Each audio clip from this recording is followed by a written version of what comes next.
The Church of Saint Damiano. Outside of the Gualdinazzo Gate, 3 kilometres along the road that leads to Casei and Voghera, there is a small hill on top of which stands the Church of Saint Cosma and Damiano. A visit by the Bishop Andouillard recorded in detail that the church stands exactly 15 Roman miles from the walls of Tortona at the crossroad with the passage that passed north of the actual Via Roma.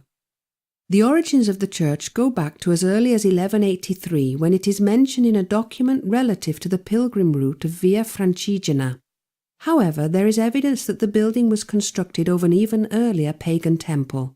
Archaeological digs have unearthed relics at a depth of 3 metres dating from the 4th century.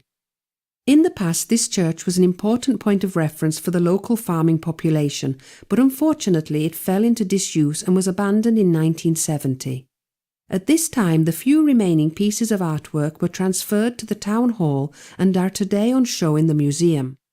In 1993, the library, together with the local priests, launched an appeal to save the crumbling structure.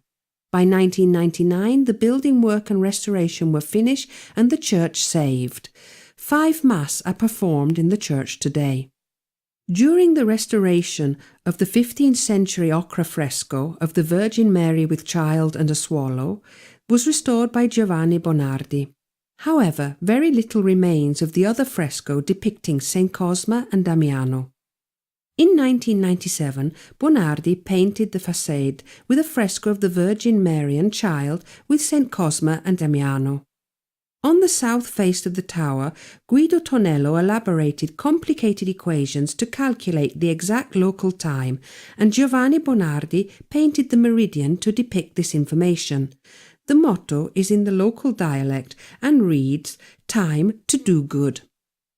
In 1995, a monument was erected in the square opposite to honour the gualdo plant, which for centuries was used to make dyes in shades of blue. In fact, the area east of Castelnuovo, known as Gualdo Nasce, was renowned as one of the best areas of production of this plant in all of Italy.